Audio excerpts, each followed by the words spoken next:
In order to understand the Civil War era, it is important to understand the people who were living at the time. We are still the same human beings today as they were then. We still get hungry, tired, cold. We laugh, we cry, we get sleepy. Physiologically, we are the same, but philosophically, there were differences. The Civil War generation had seen no atomic age, had seen no Watergate, had seen no Holocaust. For these people, their worlds were a little bit smaller and narrower, but by that same token, the principles that govern their lives took up more of their moral compass. There's no phone, no internet, no public library, very little knowledge of the world beyond the horizon. You really only know what your parents teach you. You only read what books they have on their shelves. If you're lucky, somebody in your neighborhood might open up a school that you attend for a few months of the year. Maybe you have pages from a spelling book cut and pasted to the yoke of your plow. What are you taught? Love your family, honor your ancestors, work the land. Your world is smaller. There's little concept of different cultures, different value systems. You can't Google the Talmud or the Tao Te Ching or the Quran. What you are taught is what you believe to be true, and it mostly relates to your own life. Some are taught that slavery is right, is biblical, is the way it has always been. There's no room for argument. There's no argument from anybody else in the community about the issue. Others are taught that the Union is supreme, that the United States should never be torn asunder. And the war comes. You, millions of other young people around you, go to war together. Your horizon, which had been so small before, explodes. At first, you fight for what you know, your home, your family, your way of life as you understand it. As the war goes on, those principles become a little murkier, and you find yourself fighting for the people around you. Bravery, duty, and self-sacrifice. The youngest Medal of Honor winner was only 15 years old. As one veteran put it, in our youths, our hearts were touched with fire. When they came home from the war, their worldviews were very different. They had seen much further than their little hometowns, than their farms. For many, the war was a ticket to a new life, a better life, one might say, in which they became more involved in politics, in business, had been granted and had been capable of much more authority than they would have ever been trusted with if they had spent the whole life in peace on the family farm. They went to the Oval Office, they went to Congress, they went to state legislatures. They brought in a gilded age, an age of prosperity that America had never seen before. At the same time, many of them struggled after the war. The sacrifices were immense. Daughters of these folks write about their fathers staring into the fire all night long, sweating as if they are reliving some horrible experience. Why did they do it? It was to ensure what we have today. They recognized at the time that their sacrifices were going to mean something to the future, and they did. So perhaps you yourself want to set out on a new adventure, or maybe you want to ask for help, or maybe you want to ask somebody out. It can be scary. In those times, think of the young people that came before you, what they sacrificed for your happiness, and know that the same strength lives within you.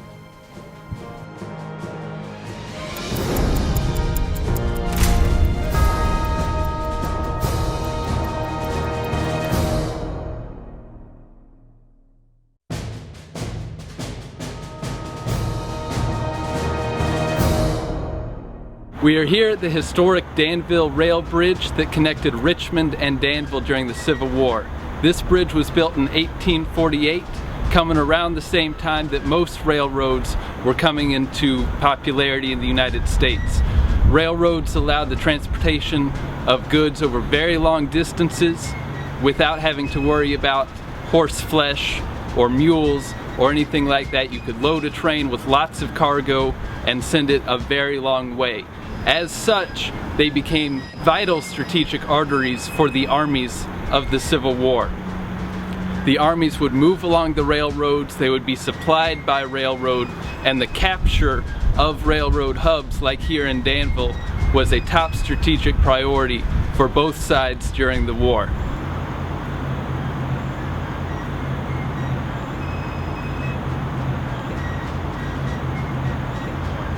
Sometimes railroads had direct effects on battles, such as the First Battle of Bull Run, in which about half of the Confederate Army was moved via railroad at the last minute to support their comrades on the field and win the battle.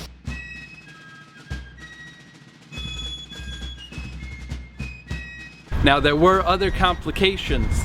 The North and the South used slightly different rail systems. The gauges between the ties were slightly different, and there was even variation in both regions on top of that.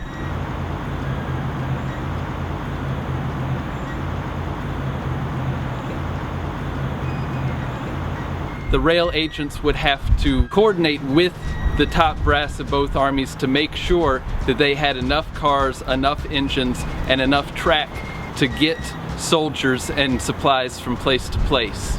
Rail cars at the time, rail engines, could only pull at about 20 miles per hour. They were still not terribly fast means of transportation, and they would often get overcrowded by the demands of an army.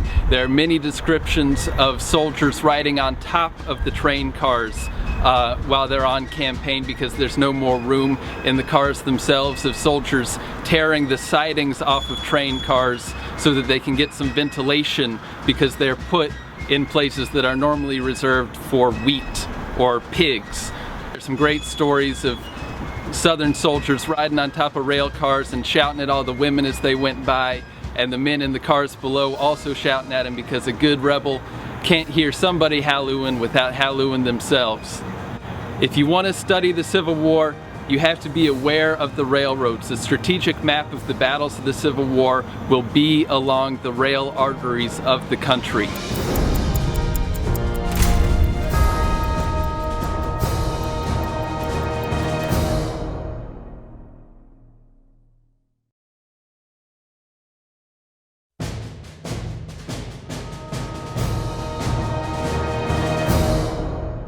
Political generals are an often discussed but little understood aspect of Civil War history. They were, as their name suggests, politically well-connected individuals who were appointed to positions of military responsibility. That's not to say that professional military men were not politically well-connected and did not have political aspects to their job. They did, but they were appointed because of their military abilities. Political generals were appointed because they were politically well-connected. Political generals existed for several reasons. First, during the Civil War, both North and South were forced to raise massive armies. Then there were only a limited number of experienced officers in both the North and the South. Politicians, even if they did not have military experience, had certain valuable skills. They were experienced at communicating with people. They were experienced at getting people to do things. Many of them had administrative experience if they'd served as governors or had served in cabinets or in other administrative government positions. So they had certain valuable skills that made them useful militarily, but the main reason was they were politically well connected. Both President Abraham Lincoln and President Jefferson Davis needed to build and keep together political coalitions to support their policies. Lincoln was especially adept at this, appointing as many as 100 political figures to military posts. Many of Lincoln's appointees were what were known as war Democrats, members of the opposition Democratic Party who supported the Union war effort. Lincoln appointed them because they were able to convince Democrats to support the Union cause. Other political generals in the Union Army were important immigrant figures, such as General Karl Schurz of Germany. Schurz was a political revolutionary who fled Germany after the failed 1848 revolutions.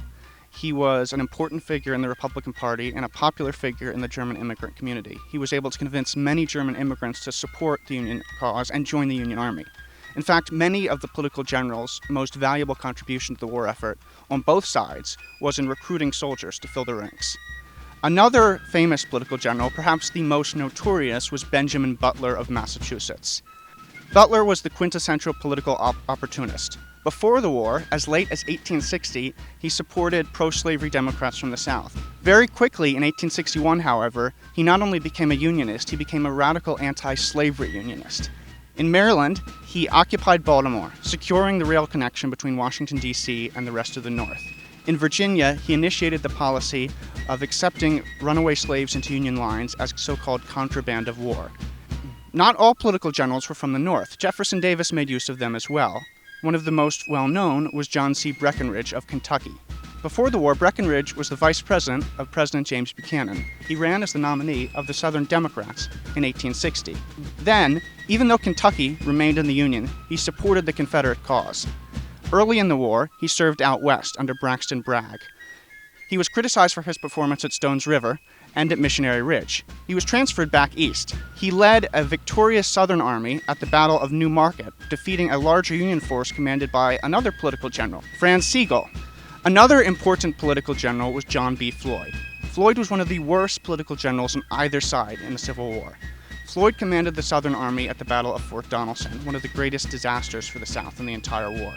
Not only did Floyd lose one of the most important strategic points in the South, he fled and allowed his army to be captured without him. The opposite of Floyd was probably John Logan, who was widely considered the best political general on either side during the Civil War. He served under Grant and Sherman out west. He was wounded at the Battle of Fort Donelson. He commanded troops in the Vicksburg campaign and the Atlanta campaign. He was known as Black Jack, John Logan, by his men, with whom he was very popular. In fact, many political generals were popular amongst their men. Many volunteer soldiers resented West Pointers, who they saw as elitists. So next time you hear about political generals, don't be so quick to dismiss them. Even though many believe they were incompetent, appointed to posts they were incapable of holding, the story is actually more complex. They served important functions on both sides.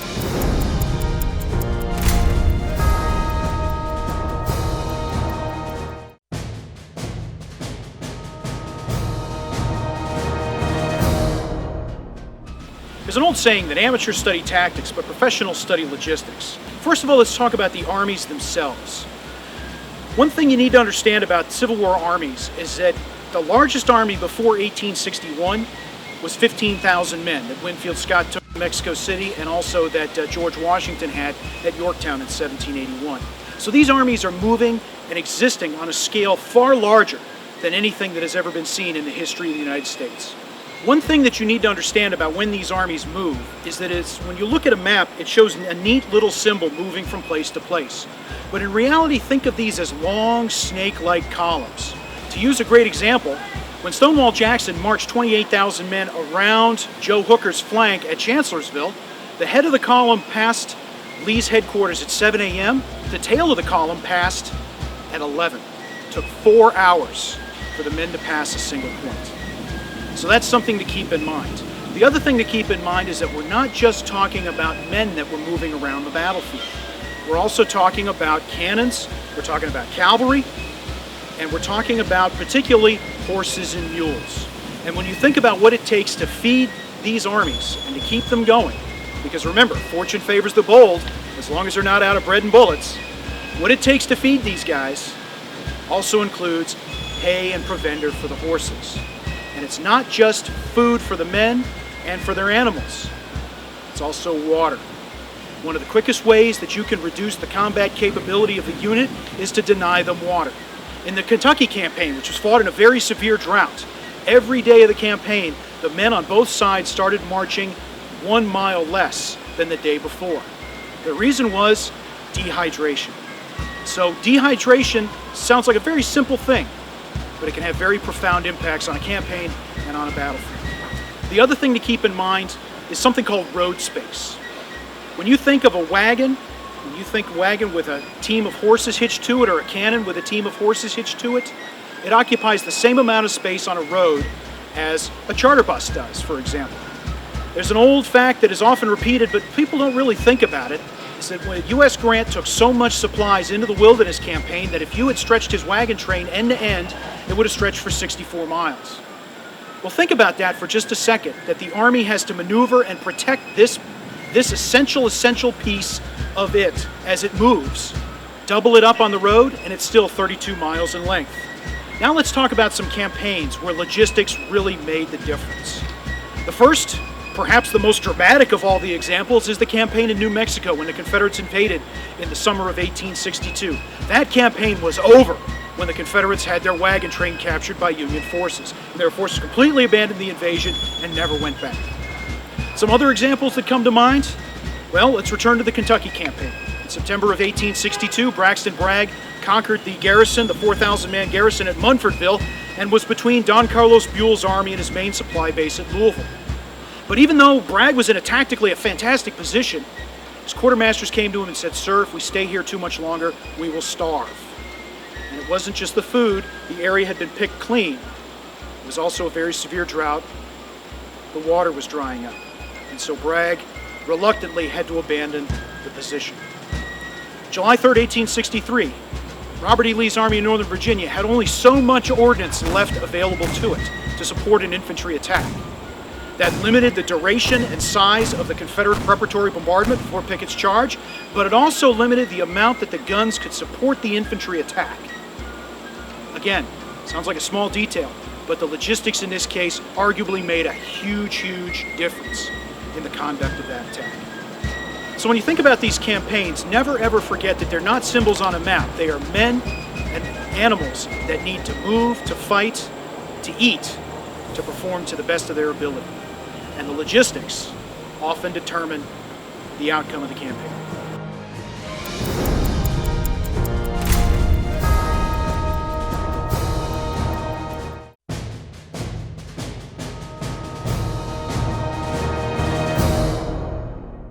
One of the most peculiar things to come out of the American Civil War is the uniform that I'm wearing right now. And I get this question a lot. Just what are you wearing? Well, the uniform I'm wearing right now is that of the 146th New York Infantry. And they were a type of unit known as Zouaves. Zouaves were soldiers from French North Africa. They were classified as light infantry, and they fought for the French army in the early 19th century. And one very hard thing for people now to look back upon is the French army was the elite army of the 19th century, and other nations' militaries tried to emulate that. The end result being units like Zouaves being raised for the American Civil War within the United States. Now, Zouaves started out just before the American Civil War within North America, and primarily they were drill teams. They went around the country and they were entertainment for the local citizens. They were using the famous bayonet drill that the French Zouaves were known for, and they started what's known as Zouave fever or Zouave craze throughout North America. They primarily toured throughout what would become the Union states in the American Civil War, and as such, almost all of the Zouave units that fought in the American Civil War would fight for the Union. There are a few exceptions to that, however, primarily in the one certainly French area of the United States, Louisiana. The Louisiana Tigers under Major Robideau Wheat are going to fight in the early battles of the Civil War, but are going to fade away as they take heavy casualties and are unable to replace their uniforms. Famous Zouave regiments that fight in other battles include the 5th New York, Duryea Zouave, which come out of New York City. They're going to be almost annihilated at Second Bull Run. Some of those men will transfer into the 146th New York Infantry, of whose uniform I'm currently wearing. They will fight here at the Battle of the Wilderness in Saunders Field, where they'll charge across the field behind me into these woods and desperately try to break through the Confederate lines. Ultimately, though, they'll be almost completely surrounded and have to pull back. There's going to be a wide array of Zouave uniforms. Not every single one is going to be identical. Each regiment, and sometimes even companies, have different uniforms that are very distinctive for that particular unit. The 5th New York had bright red pantaloons with red fezzes with yellow tassels, dark blue coats with red trim. The 146th New York, the uniform that I'm again currently wearing, was more in the style of the Turcos, or native soldiers who fought in the North African Army. They would have been wearing the sky blue that a lot of Union soldiers wore as their trousers, but as a complete uniform with red sashes covered with yellow and with the red fezzes. One item that I'm not currently wearing is the turban. The turban would have been wrapped around your head to give you a little bit of more protection from the sun. However, Civil War soldiers primarily only used them for dress parade or as tourniquets on the battlefield. This is a very, very hard uniform to get used to wearing. However, the soldiers who wore it tended to be very much in favor of wearing it versus the standard uniform of the Union Army. There's two main reasons for that. First off, in the summer when it's very hot, this uniform was designed to be worn in North Africa. It is very, very much more comfortable than the basic Union uniform. The second thing, myself being a 22-year-old, I can understand why the other young men in the Civil War would want to wear this. This is very flashy, and it gets the attention of the girls back home. A lot of people would think that the Zouave uniform was an early war craze that died out. However, you still see Zouave units fighting throughout the war. The 146th New York started as normal Federal infantry with your dark blue coats, but they changed over to Zouaves based on how good they were at drill as well as their actions in battle, and many units would change over to Zouave uniforms based on their performance in the war. In fact, the last casualty of the Army of the Potomac at Appomattox Courthouse would be a young Zouave serving in the 155th Pennsylvania Infantry. The Zouave style would not die out with the end of the American Civil War. It would continue on all the way up through World War I, where French units were wearing it in the Western Front facing modern machine guns. If you visit a Civil War battlefield or museum today, you might come across one of the very fancy Zouave uniforms that were worn back in the day. Keep in mind that while this may appear silly to us in the 21st century, in the 1860s, these men were elite soldiers who thought of themselves very highly in their very nice, very delicate uniforms.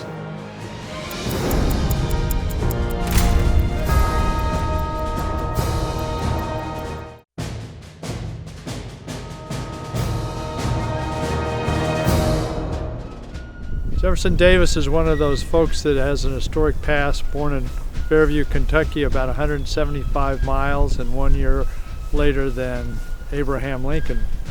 He rose again according to the educational processes of America. He had the opportunities to attend high school and colleges, including Transylvania. After that, he went to West Point and graduated in 1828 and served under Zachary Taylor in the Black Hawk Wars for almost 7 years in the United States military. At the end of that, he married Zachary Taylor's youngest daughter, Sarah Knox Taylor, who unfortunately 3 months later on their honeymoon through the lower part of Mississippi would contract malaria with Jefferson and pass away. Davis would then retract back to Mississippi into Davis Bend, living with his brother on Hurricane and then Briarfield outside of Vicksburg. In 1845, he would marry Verena Howell in Natchez, Mississippi. In 1846, he's elected to the United States House of Representatives. 1847, he resigned and formed the Mississippi Rifles and led them in the war, under again Zachary Taylor. He'd become a hero at Buena Vista. He was wounded in the heel but did not leave his horse until the war was over. He actually was responsible for the V formation that is still taught today in reference to tactics in the United States Army. He would return to the Senate and then resign and become a governor candidate in Mississippi, which he would lose that election. 1852 brings the appointment of the Secretary of War under Franklin Pierce. As Secretary of War, Jefferson Davis's greatest impact on America was two great accomplishments: the Capitol of the United States, the two wings, the dome, and the Statue of Freedom being wholly approved by Jefferson Davis. And also the 5 routes for the Transcontinental Railway were also surveyed under his tenure as Secretary of War.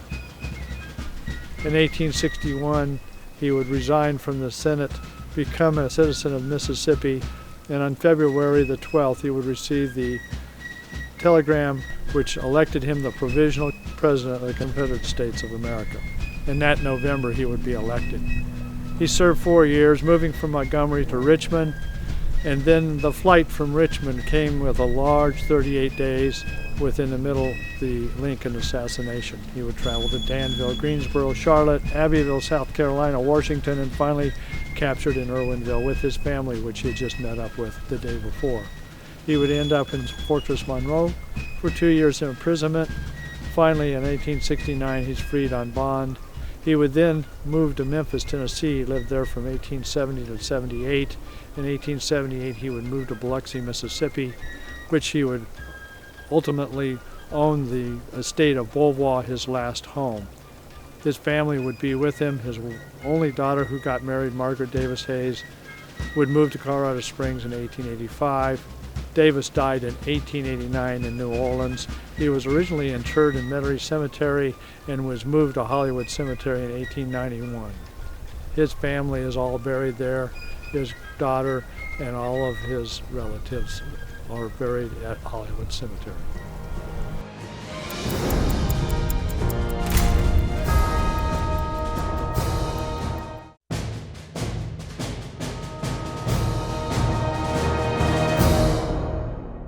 I'm Gary Edelman, Director of History and Education at the Civil War Trust, and I'm often told I'm lucky to have my job, which I am, but I'm also often asked, how can I get into the field? How can I become a Civil War historian? So I thought I'd give a few minutes of my opinion, one historian's opinion, on how you can get into the field. The first thing is, what is a Civil War historian? Are you suddenly a Civil War historian when you write your first article, when you get a degree in history or an advanced degree in history? Is it when you give your first tour? When you're on your first Civil War documentary, then are you a Civil War historian? It's sort of murky, and in my opinion, you are a Civil War historian once people perceive you and see you as a Civil War historian. Most people believe there are two tracks in becoming a historian. You could become a public historian, or you could become an academic historian. And I think that there are pros and cons of becoming each. Public historians might fill functions like working for the National Park Service, working for a museum, working for a government agency or a corporation, working for a historical consulting firm, becoming a licensed battlefield guide. Academic historians are usually going to get a PhD, and their job track is often to look for a tenured position at a college or a university, and sometimes get to teach the Civil War. Both of the tracks can have drawbacks as well. Public historians sometimes struggle to be seen as quote-unquote real historians, and academic historians might have gone from their undergrad to master's to PhD and gone straight into the classroom and never had what people might call real-world experience. People tend to see these tracks as separate, but I don't know any reason why they have to be entirely separate, and you will be the most successful if you learn to incorporate elements of both tracks. In becoming a historian, you need to be excellent at what you do. You need to be uncompromising and very careful in your research. You need to keep your integrity. Don't write a foreword for your friend's book if your friend's book isn't very good. And you have to be patient. It can take a long time to get the type of job you want. And you also have to stand out somehow. Be a generalist on a topic such as the Civil War, but also what is it that you can become or already are the best at, so you can stand out among the other people who are all shooting for the same job that you are. It also really helps to have additional skills beyond the history field in order to get a history job. It certainly helps if you can manage people. It helps if you can become a good administrator. It helps if you can edit and cut video. And it certainly helps if you can become a good presenter somehow. Some of these skills might help you stand out among the others. So apply your excellence, your persistence, your doggedness, and keep your integrity as you actually do something with these traits. Start a blog if you'd like. Be more active on social media. Write an article. Join a nonprofit and volunteer for those nonprofits so that people get to know you. Be dogged and calculating in making yourself valuable to people who can help you later. It could be you do that with 30 or 40 different people, but one can hold the strings to get you onto that Civil War documentary, to be able to get you into that job that you've been trying to get. And, this can take a long time. It can take you 5, 10, 20 years to get the type of job that you want, but don't worry about it. You'll probably have a fun time along the way. Maybe you want to become a Civil War historian because you think it's cool, because it's fun, or because it's the most fascinating thing you know. So keep your integrity, do your work excellently, be uncompromising, and I think it'll pay off for you.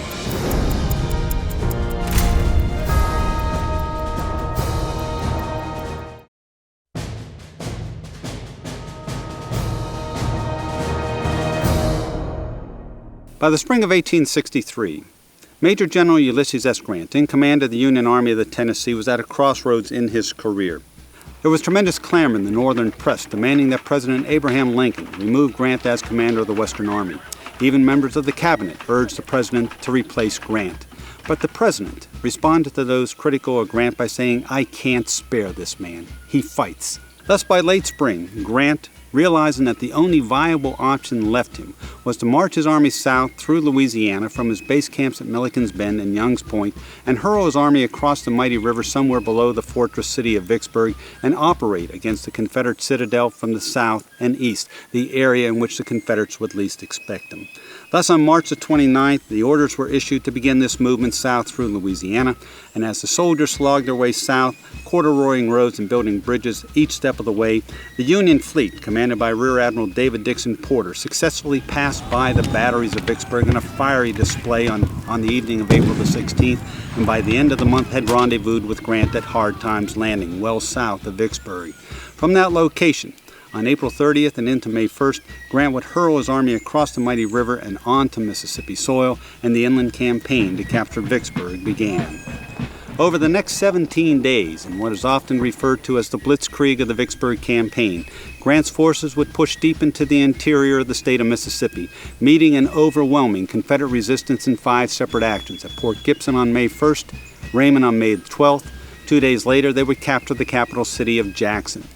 Not wishing to waste combat troops in occupation of Mississippi's capital city, Grant ordered Jackson neutralized militarily. And by that I mean he freely applied the torch to machine shops and factories, cut up railroad lines and telegraph lines. Anything of military value was destroyed.